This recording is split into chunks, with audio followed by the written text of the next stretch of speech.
tous et bienvenue à cet épisode de notre balado English Language Education in Québec.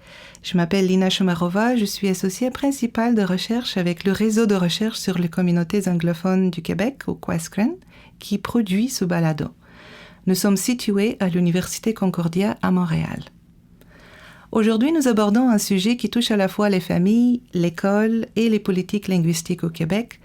Comment ces politiques-là influencent la décision des parents anglophones historiques à Montréal de choisir une école de langue anglaise pour leurs enfants. Pour en discuter, nous recevons Thibaut Jacquemont, qui a consacré son mémoire de maîtrise à cette question. Dans cet épisode, nous parlerons de ce qui a inspiré cette recherche, des résultats obtenus, de ce que ces résultats peuvent nous apprendre sur l'éducation, la société québécoise et les choix auxquels les parents sont confrontés. Tout d'abord, je vous présente Thibaut Jacquemont. Il est originaire de France et vit à Montréal depuis 4 ans. Il est fasciné par les dynamiques linguistiques uniques de cette ville. Il a obtenu un baccalauréat en sciences politiques à l'Université de Montréal et une maîtrise en sciences politiques à l'Université McGill, où il a été admis avec la bourse Guy Drummond. Ses recherches portent sur les lois linguistiques et l'éducation au Québec. Il a également travaillé à Notre-Dame-de-Grâce avec la députée Désirée McGraw, en collaboration avec les organismes locaux, des associations à but non lucratif et avec la commission scolaire English Montreal. Bonjour Thibaut et bienvenue. Bonjour Lina, bonjour à tous, merci de me recevoir. Mais oui, donc vous êtes arrivé à Montréal il y a 4 ans, comme je viens de le mentionner dans votre note biographique, et vous l'écrivez aussi dans votre mémoire. Et vous dites que vous avez tout de suite été frappé par la dynamique linguistique particulière de la ville. Donc, cette coexistence entre l'anglais et le français, d'autres langues bien sûr aussi. Montréal est une ville très, très, très multilingue. Mais surtout la dynamique entre le français et l'anglais. Alors, je voulais savoir qu'est-ce qui vous a le plus surpris et dans cette dynamique-là, et qu'est-ce qui vous a donné envie d'en faire le sujet de votre mémoire de maîtrise?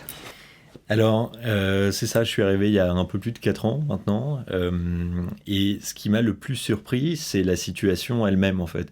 Ça m'a pas surpris parce que je savais qu'il y avait une cohabitation entre Québécois anglophones et Québécois francophones, et je la découvrais en arrivant, je la vivais, et j'ai jamais vécu cette situation finalement, parce qu'en France on n'a plus cette situation. Si on remonte dans le temps, la dernière fois qu'on a eu cette situation, c'était sous Napoléon Ier. Et il n'a pas laissé le choix aux communautés, il a tout officialisé en français, et forcément, après, c'est plus simple, quoi. Il n'y a pas vraiment de choix ou de droit respecté. Donc c'est ça, c'était vraiment une expérience nouvelle. À l'époque, les pays dont j'entendais parler qui avaient une situation un peu similaire, c'était la Belgique, à côté de la France, avec les Flamands et les Wallons, et puis il y a une partie, il me semble, qui est germanique spécifiquement pour la langue, si je ne me trompe pas. Il y avait la Suisse aussi qui était un exemple avec différentes langues. Je crois qu'il y a l'allemand, l'italien, le français notamment. Donc c'est ça, mais je l'avais jamais vécu. Et arrivé au Québec, c'était à la fois beaucoup de surprises et en même temps très intéressant. La première chose, parce que comme vous l'avez dit, je suis arrivé à l'UDM en sciences politiques, donc déjà j'ai tout de suite plongé dans le bain et j'ai étudié un peu les questions en fait tout de suite de cette population-là, et ça m'a tout de suite interpellé le fait que 10% des Québécois sont anglophones, et que pourtant la langue officielle du Québec c'est le français. Les gens ici sont habitués, bien sûr, c'est normal, mais moi ça m'a surpris. Non pas qu'il faille que ce soit nécessairement bilingue, mais je me suis simplement dit ça doit être un peu bizarre quand même de grandir dans un pays, d'être québécois, de faire partie de 10% de la population, sa langue c'est l'anglais, mais officiellement quand on écoute les discours, etc., généralement le gouvernement en parle un peu de manière soit négative, soit neutre, rarement positive. Ça m'a intéressé. Ensuite, il y avait différentes choses. Il y avait la division géographique. J'ai trouvé ça assez drôle de voir qu'il y a beaucoup de mélanges. Mais globalement, quand on regarde l'île de Montréal, il y a une tendance avec l'ouest de l'île qui est davantage anglophone et l'est qui est davantage francophone. Ça, c'était aussi intéressant. pour beaucoup de raisons historiques tout à fait normales, etc. Donc c'était intéressant de connaître ces raisons historiques aussi. Et puis aussi comprendre le fait que ici la langue peut, et ça dépend bien sûr de chaque personne, peut être très importante et faire partie de l'identité même de la personne, comparée aux autres communautés. Et c'est très intéressant parce qu'en étant français, en fait, on se pose même pas la question quand on grandit en France, le français. Éventuellement, si on vient d'un autre pays ou qu'on a grandi avec des parents qui parlent une autre langue, ça fait partie de notre identité, ça peut être un exemple. Mais globalement, le français, c'est le français et il n'y a pas vraiment d'autres langues principales dans le pays. Donc ça, je pense que c'était la dernière chose qui m'a surprise, c'était à quel point le langage peut être une part de l'identité des Québécois. Des deux côtés d'ailleurs, anglophones et francophones. Oui. Et juste pour préciser, Thibaut, quand vous dites 10% de la population québécoise anglophone, selon certaines statistiques, c'est un peu plus aussi, entre 13 et 14%, y compris toutes les personnes qui parlent l'anglais, pas seulement les personnes, les anglophones qu'on appelle historiques. Tout à fait, c'est ça. Si je ne me trompe pas, on a entre 8 et 10% d'anglophones historiques au Québec, alors qu'on a entre 13 et 14%, il me semble, de personnes au Québec qui disent qu'ils parlent en première langue l'anglais. Tout à fait. Oui. Et donc, quelle était la question principale que vous voulez explorer dans votre étude? Alors, la question principale, c'est comment les lois... Alors, je traduis de l'anglais parce que ma thèse est en anglais. Comment les lois linguistiques au Québec influence les choix des parents historiques anglophones, et je vais définir le terme un peu plus loin, à Notre-Dame-de-Grâce spécifiquement. Je vais expliquer aussi pourquoi Notre-Dame-de-Grâce, mais c'est ça, le fait qu'il y ait différents programmes qui existent, immersion, bilingue, différents types de programmes avec différents niveaux d'importance de l'anglais et du français dans l'éducation des écoles publiques anglophones. Je trouvais ça intéressant à comprendre. Pourquoi les parents mettent leurs enfants dans tel ou tel programme, telle ou telle école. Parce que l'école et le choix de l'éducation des enfants montrent toujours l'identité, les différents critères importants pour les parents. Ça montre beaucoup d'eux-mêmes, en fait, en fonction des choix qu'ils font pour leurs propres enfants. Donc je trouvais ça intéressant d'étudier les parents spécifiquement. Et oui, donc vous avez mentionné que vous avez choisi le quartier de Notre-Dame-de-Grâce à Montréal comme le terrain de votre étude. D'abord, pourquoi ce quartier-là en particulier? Et deuxièmement, si vous pouvez juste nous le décrire un peu, surtout pour les personnes qui ne connaissent pas ce quartier à Montréal. Bien sûr. Alors, personnellement, j'ai travaillé un peu dans ce quartier-là. Je travaillais pour la députée au provincial Désirée McGraw, pour NDG, pour Notre-Dame-de-Grâce spécifiquement. Notre-Dame-de-Grâce, c'est un très beau quartier, déjà, calme, très agréable, et personnellement, ça m'a toujours plu. Surtout en venant de Paris, là, on a un gros changement. Juste entendre les oiseaux, c'est déjà une grosse différence.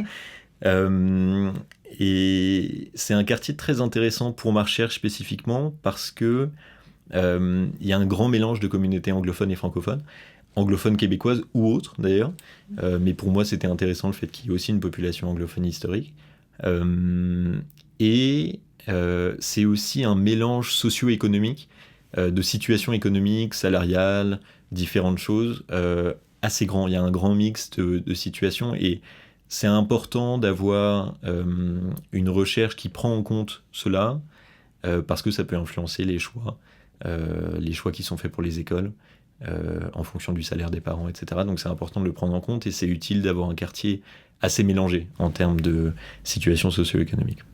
Et en tant que méthodologie, quelle était l'approche que vous avez adoptée pour répondre à votre question de départ? Alors, c'était 15 entretiens qu'on appelle semi-structurés. Si j'explique ce que c'est exactement, c'est simplement différentes questions avec réponse ouverte. Donc je pose différentes questions et le parent interrogé peut répondre avec ses propres mots. Il n'y a pas des réponses claires données où c'est ça, il faut répondre spécifiquement. Il y a 2 ou 3 questions où il y en avait, c'est aussi pour ça qu'on appelle ça semi-structuré. Mais c'est ça, et c'était très intéressant et même plus agréable pour moi en tant que chercheur, parce que ça menait à une vraie discussion, du coup. Certaines personnes répondaient rapidement, d'autres parlaient de leur vie entière, et c'était génial pour moi. Alors après, il fallait que je résume l'entretien, et c'était plus long, mais c'était très intéressant. Et j'avais aussi intégré dans mes entretiens, un quiz. La raison de ce quiz, c'est de comprendre à quel point ces parents-là connaissaient leurs propres droits. En l'occurrence, leurs droits linguistiques par rapport à où ils peuvent mettre leur enfant, dans quel programme, ou en général, dans leur vie au Québec, les droits qu'ils ont. Et ça, c'est important aussi parce que, tout comme la situation socio-économique, etc., ça peut influencer, bien sûr, le choix des parents de connaître ou non l'ensemble ou partie de leurs droits, bien sûr. Thibaut, vous parlez des anglophones historiques. Comment définissez-vous ce groupe dans votre étude? Alors, c'est très important comme question parce que anglophone historique, c'est l'un des termes principaux de ma recherche. C'est la population étudiée. Donc, c'est important de comprendre la population étudiée. J'ai fait attention parce qu'il y a toujours des définitions un peu objectives et des définitions un peu subjectives. Et moi, j'ai voulu bien sûr être le plus objectif possible. Donc après discussion avec mon superviseur, bien sûr, avec qui j'ai fait ma recherche, j'ai décidé de définir ce terme basé sur la loi 86, donc la loi votée en 1993. Cette loi définit les Québécois anglophones historiques comme ceux ayant le droit de mettre leur enfant dans une école anglophone publique, tout simplement parce qu'eux-mêmes ont été à l'école élémentaire ou secondaire en anglais au Canada. Et alors moi spécifiquement, justement parce que ce sont les anglophones québécois historiques, ce sont les parents qui sont allés dans une école élémentaire ou secondaire en anglais au Québec, spécifiquement, et non pas au Canada. Donc ça, c'est une très bonne question, il faut le définir spécifiquement. Donc simplement pour préciser, ça veut dire que dans mon étude, je ne peux pas étudier les nouveaux arrivants, ni les immigrants qui, pour certaines raisons différentes, ont le droit eux aussi de mettre leurs enfants dans l'école publique anglophone. Simplement, ce serait très intéressant, bien sûr, de les étudier. C'est simplement parce que pour avoir des résultats pertinents, il faut souvent limiter le groupe étudié. Donc c'est ça, pour cette recherche-là, c'est le groupe que j'ai étudié. Éventuellement, dans le futur, ce serait très intéressant d'élargir la population à d'autres groupes.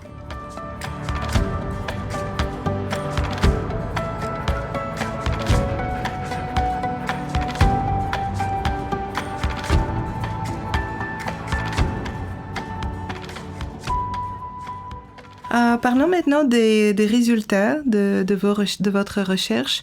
Donc, qu'est-ce que nous apprennent cette étude-là sur la manière dont les parents avec qui vous avez parlé font un choix d'école de langue anglaise pour leurs enfants? Alors, beaucoup de résultats très intéressants. Le premier résultat, c'est que la langue d'instruction pour leurs enfants a été très importante dans la décision qu'ils ont prise pour l'école et le programme spécifique au sein de l'école qu'ils ont choisi pour leurs enfants, leur ou leurs enfants. J'avais demandé, après une réponse un peu ouverte de leur part, s'ils pouvaient noter de 0 à 10 l'importance de la langue d'instruction pour le choix qu'ils ont fait, 10 étant extrêmement important.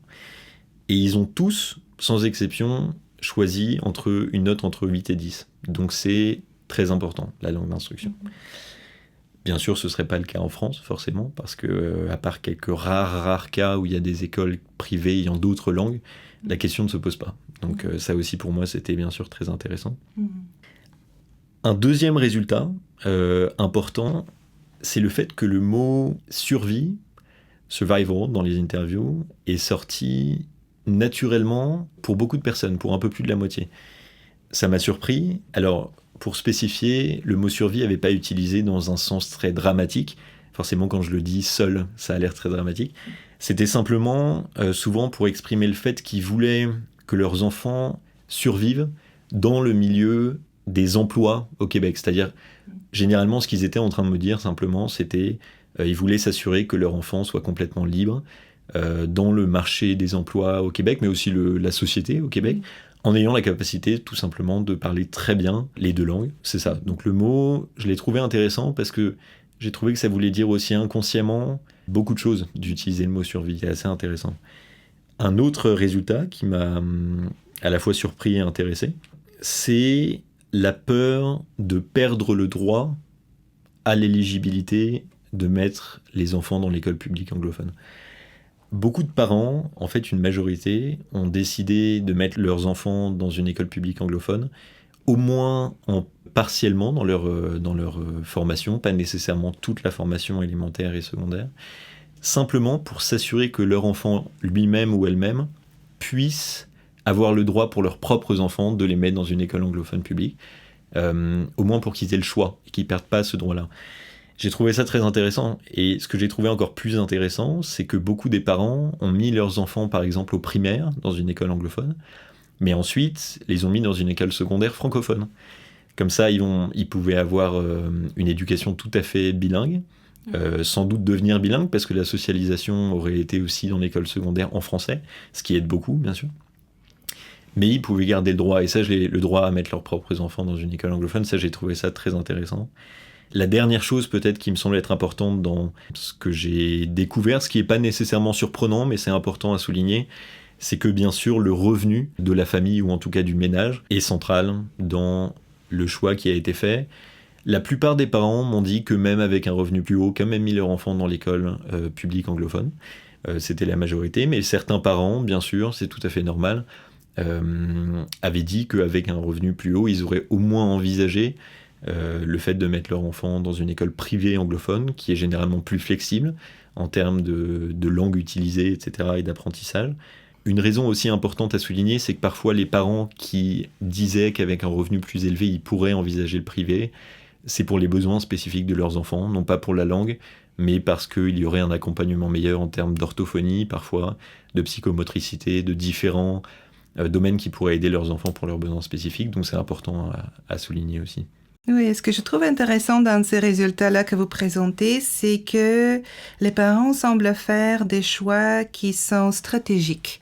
C'est-à-dire que ils, bien sûr, comme chaque parent, ils veulent le meilleur pour leur enfant, ils valorisent le bilinguisme, comme vous dites, parce que ça peut ouvrir plus de portes au niveau de l'employabilité. Plus tard, ça pourrait contribuer à une meilleure intégration à la société québécoise aussi. Mais en même temps, ça ne veut pas dire nécessairement que les parents sont d'accord ou bien soutiennent les politiques linguistiques même, comme la loi 101 et aussi la loi 14, qui est communément connue en anglais comme Bill 96. Donc, c'est ça, ils respectent les règles de ces lois-là de manière stratégique, il me semble, pour le bien de leurs enfants, mais sans forcément être en accord avec ces lois-là. Tout à fait.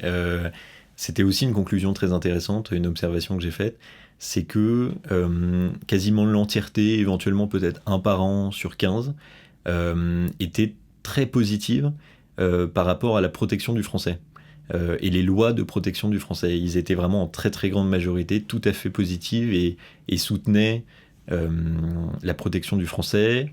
Ils aimaient beaucoup la langue généralement, le fait de la parler en fait tout simplement, et ils la trouvaient très belle.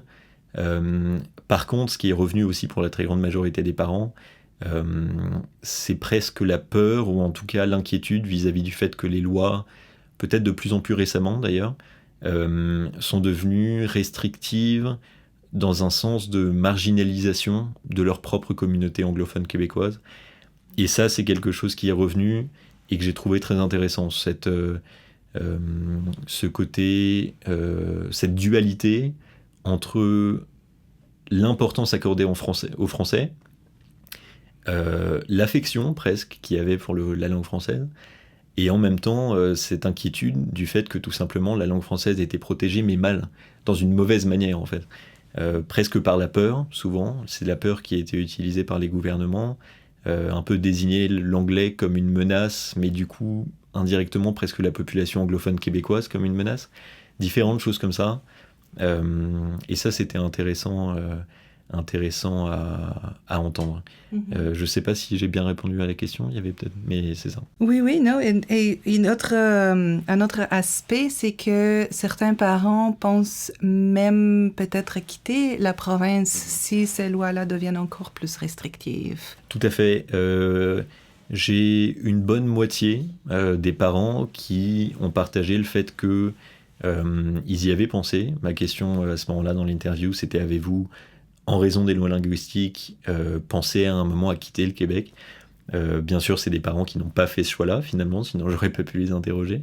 Mais la période Pauline Marois est revenue très souvent, comme une période... 2013. En 2013, exactement. Comme une période d'inquiétude, au point, quand même, d'envisager de quitter leur propre province. C'est une province où ils ont grandi, où ils ont des liens sociaux. C'est pas un choix léger, forcément, qui est fait. Donc le fait même de l'envisager est très fort. Je pense qu'il faut l'écouter, il faut essayer de comprendre pourquoi. Mais c'est ça, il y a quelques parents qui ont, une bonne moitié, qui ont au moins pensé à l'idée de déménager dans une autre province, tout à fait, en raison de ces lois linguistiques qui trouvaient de plus en plus marginalisantes. Je pense aussi, et là c'est ma pure, pas opinion, mais mon instinct, on va dire, me fait penser qu'il y a en partie la peur que des lois linguistiques de plus en plus marginalisantes et négatives directement vis-à-vis de la population québécoise anglophone elle-même, je pense qu'il y a une peur que ça lâche un peu le comportement de gens qui pourraient avoir une vision négative de ces Québécois anglophones, qui sont minoritaires bien sûr.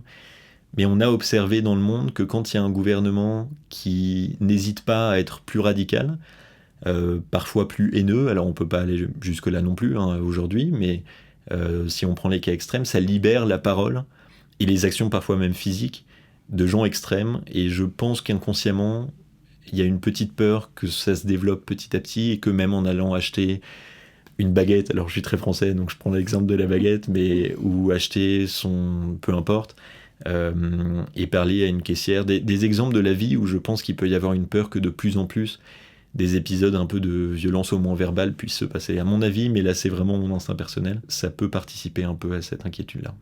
Quelles sont les recommandations ou les pistes d'action que vos conclusions pourraient inspirer aux décideurs politiques? Vous parlez un peu de ça aussi dans votre étude.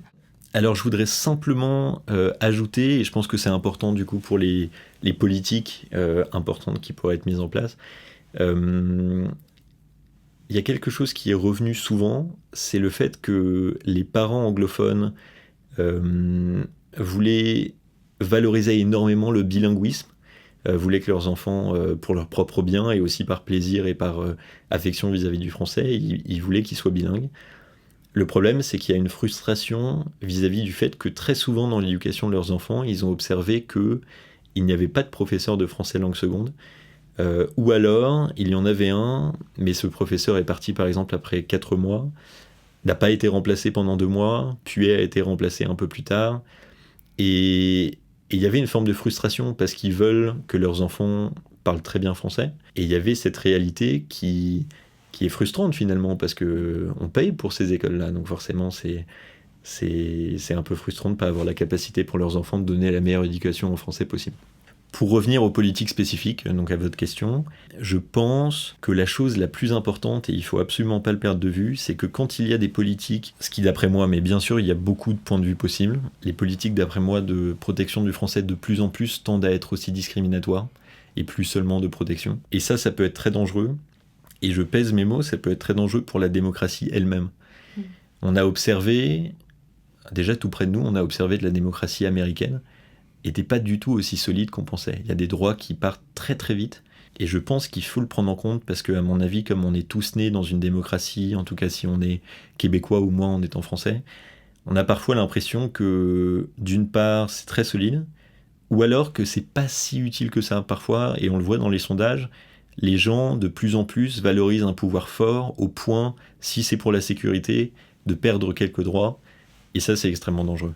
Donc pour revenir à mon sujet, je pense qu'il ne faut pas oublier que des lois discriminatoires qui peuvent amener à diviser les groupes au sein même du pays, ou de la province en l'occurrence, peuvent être très dangereuses dans la démocratie. Pourquoi ? Parce que par exemple, et ce serait tout à fait normal, les au moins 10% d'anglophones québécois voire peut-être les 14% si on prend en compte les anglophones tout court, peuvent voir leur frustration augmenter parce que le pouvoir est de plus en plus négatif vis-à-vis d'eux, les gens peut-être autour d'eux du coup. Ça peut augmenter une frustration, ça peut augmenter l'incompréhension aussi, la sensation d'injustice, et quand on perd confiance en la démocratie, quand on perd confiance en les institutions, les gouvernants eux-mêmes, c'est très dangereux.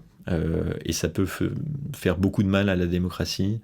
Donc je pense qu'il faut absolument garder en perspective le fait que la protection du français me paraît tout à fait pertinente. Les lois de protection du français sont tout à fait compréhensibles, mais qu'il faut bien les faire et qu'il ne faut pas gouverner par la peur, surtout quand la cible qu'on vise, c'est chez nous. En fait, c'est les anglophones, par exemple, du Québec, ce qui parfois tend à être le cas si on écoute les gouvernements. Il faut faire très attention. Il faut que les lois soient de la protection et non pas de la marginalisation ou des préjugés, tout simplement. Et aussi un constat connexe, je dirais, et ça revient aussi au quiz, au test que vous avez fait, que vous avez donné aux parents, de savoir s'ils connaissent bien leurs droits par rapport à ces politiques linguistiques. Et vous avez vu que les résultats démontrent que pas tous les parents sont bien au courant de quels sont leurs droits concernant ces politiques-là, tant des politiques linguistiques au fédéral que provinciales.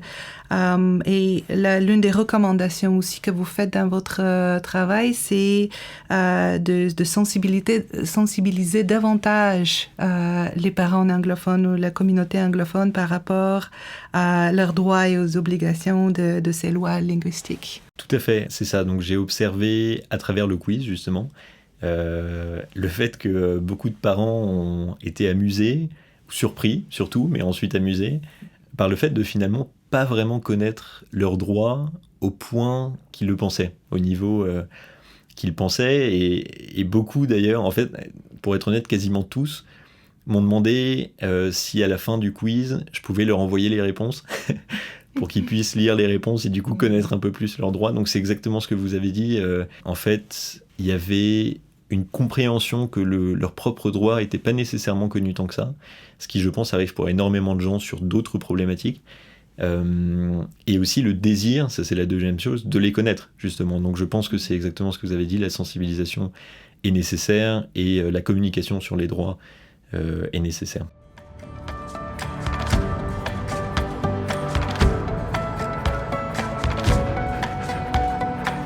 Thibaut, pendant vos rencontres avec les parents, est-ce qu'il y a eu une histoire ou un témoignage qui vous a marqué, que vous allez vous souvenir maintenant que votre étude est terminée? Alors, pour être honnête, je pense que le meilleur exemple, ce serait un exemple représentatif à peu près des 15, si j'essaye bien sûr, mais des 15 entrevues que j'ai eues. Donc ce ne serait pas nécessairement une expérience qui se détacherait des autres, parce que je pense que le principal, c'est de comprendre les 15 personnes. Alors je vais essayer de citer une réponse que j'ai eue, qui était surtout sur l'importance de la langue, simplement pour être sûr de bien représenter le point de vue de cette personne. Cette personne a dit, alors je traduis de l'anglais, nous avons spécifiquement cherché des écoles avec du 50-50 pour le programme bilingue. Ils voulaient absolument, donc là c'est moi qui explique, ils voulaient absolument du 50-50 français-anglais. Et je continue la citation, si ça n'existait pas ou si nous n'avions pas trouvé d'école, nous n'aurions tout simplement pas considéré cette école. Et c'est une citation toute simple, mais je pense que c'est très représentatif, oui, de ce qui s'est passé. Une deuxième chose éventuellement qui était surprenant, je m'y attendais pas, c'est à quel point les gens ont vu la période Pauline Marois, donc en 2013, comme marquante. En l'occurrence, pour même le fait d'envisager de changer de province, qui est quand même assez fort. Ça, je pense que ce serait la deuxième expérience que je rappellerais. Ça. Donc maintenant, après avoir étudié cette dynamique-là, écouté l'expérience des familles, qu'est-ce que cela a changé dans votre propre regard sur le Québec et sur la société québécoise? Alors ça m'a appris beaucoup, personnellement, et j'ai encore énormément de choses à apprendre. Ça fait simplement un peu plus de 4 ans que je suis ici, et même si c'est une problématique qui m'intéresse, d'une certaine manière, même en essayant de la comprendre, je pourrais jamais la comprendre complètement parce que je l'ai pas vécu, ni en étant québécois francophone, ni en étant québécois anglophone. Je serais toujours, même si j'ai ma citoyenneté ou je viens d'avoir ma résidence permanente, j'en suis très heureux, mais c'est vrai que j'arrive avec une identité et une expérience qui est différente. J'ai pas grandi au Québec, donc j'aurais jamais cette expérience-là. La chose principale que j'ai apprise, c'est que si je reviens à l'UDM, je suis À arrivé... l'Université de Montréal. Exactement, à l'Université de Montréal, qui est francophone. Je suis arrivé dans un milieu de sciences politiques. Donc les gens sont souvent un peu engagés. Parfois les gens sont pas très intéressés d'ailleurs, mais généralement ils sont engagés. Et en plus c'était québécois francophone. Et je suis donc arrivé dans un milieu où il y avait une tendance au moins au souverainisme, parfois à l'indépendantisme. Ce que je trouvais très intéressant, je découvrais ça. Et en tant que Français qui arrivait, qui connaissait pas du tout en fait la situation, qui était curieux mais qui la connaissait pas, je me suis rendu compte quelques années après en fait que j'avais un peu pris cette position sans l'exprimer, mais simplement vu leur position et leur opinion comme l'opinion générale, normale. J'en avais pas vraiment discuté ou je l'avais pas vraiment remise en question.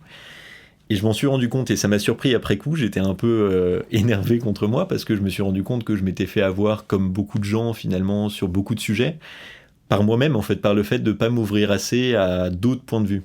Et ce que je trouve très intéressant, c'est ensuite mon passage à McGill, où j'ai eu davantage de socialisation avec d'une part les Québécois francophones, mais aussi les Québécois anglophones, et bien sûr les étudiants internationaux. Et ça m'a ouvert mon point de vue, mon cercle social, mes perspectives, etc. Ça aurait pu me faire garder tout à fait le même point de vue, c'est pas la question, mais par contre, ça m'a donné un point de vue plus éclairé. Et ça, c'est nécessaire, parce que j'avais entendu plus d'expériences de gens en général, plus de points de vue, etc. Et j'étais très heureux d'entendre ces points de vue-là. Et ce que j'ai compris, c'est que d'une part, mon point de vue aujourd'hui est beaucoup plus illuminé, si on peut dire. Il est beaucoup plus éclairé, plutôt. Parce que j'ai entendu davantage de diversité de points de vue.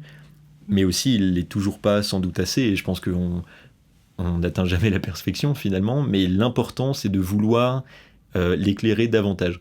Et c'est ce que je vais essayer de faire dans les prochaines années, sur ce sujet, sur d'autres sujets. Toujours essayer de... par exemple, lire des journaux qui sont généralement pas d'accord avec mon point de vue, parler avec des gens qui sont généralement pas d'accord, et essayer surtout de me mettre à la place des personnes qui sont pas nécessairement d'accord, et essayer de comprendre. Et ça, c'est, je pense, nécessaire, encore plus dans une démocratie, et parce que je me suis rendu compte que moi-même, en pensant être très intelligent, en fait, j'ai beaucoup de choses à apprendre. Donc, je pense que c'est nécessaire. Et en l'occurrence, si on revient au sujet québécois francophone, québécois anglophone, je pense que des deux côtés, c'est nécessaire pour s'assurer de ne pas construire une division, d'essayer de se comprendre, tout simplement, et de ne pas hésiter à être curieux, et aussi ne pas oublier que parfois, on est un peu stupide, moi compris, et que parfois, on n'a pas tout à fait tout pris en compte. Et je pense que c'est important de s'en souvenir. Ouais. Rester ouvert d'esprit. Exactement, c'est tout à fait ça. Thibaut, vous voulez rester au Québec, faire votre vie au Québec, et vous avez récemment accepté un poste, en fait, d'enseignant dans une école anglophone. Vous allez enseigner la langue française. Alors, je suis curieuse de savoir comment, justement, vos réflexions, les réflexions que vous avez eues pendant votre étude, comment est-ce qu'elles vont nourrir la continuation de votre vie prochainement au Québec? Oui, alors je suis très heureux, j'ai hâte de commencer. C'est ça, je vais enseigner français langue seconde, histoire et géographie. Et j'ai très hâte, d'une part, je suis heureux d'avoir fait ce mémoire, parce que j'ai l'impression de davantage connaître l'expérience que mes élèves eux-mêmes vont avoir eue, étant donné qu'ils seront pour la plupart québécois historiques anglophones. Donc je suis assez heureux d'avoir eu cette expérience de recherche, complétée par mon expérience simplement sociale. Mais aussi je sais que je sais pas grand-chose finalement, et que je vais apprendre beaucoup d'eux, que je vais apprendre, c'est ça, et j'ai hâte de leur apprendre peut-être l'histoire, ma langue, le français, et la géographie, mais surtout d'apprendre d'eux. Je pense que ça va être très enrichissant pour moi. Bon, mais félicitations pour Merci votre beaucoup. poste, félicitations d'avoir terminé votre maîtrise aussi, que vous avez soutenue un peu plus tôt cette année, en printemps de cette année.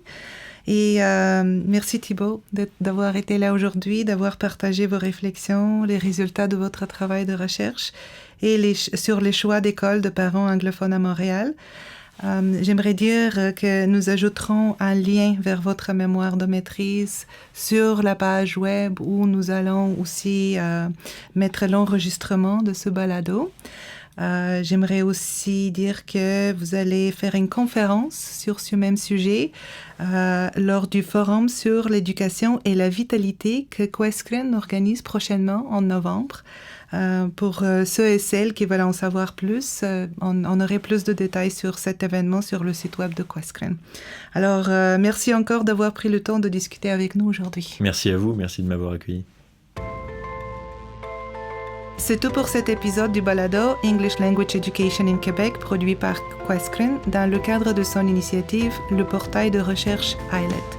Le financement de cet épisode a été fourni par le Secrétariat aux relations avec les Québécois d'expression anglaise. Questcreen reçoit également du financement du ministère du Patrimoine canadien et de l'Université Concordia. Notre technicien et monteur sonore pour cet épisode est James Ford. Christian Graham a composé la musique originale.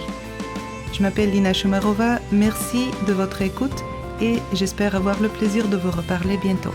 Au revoir.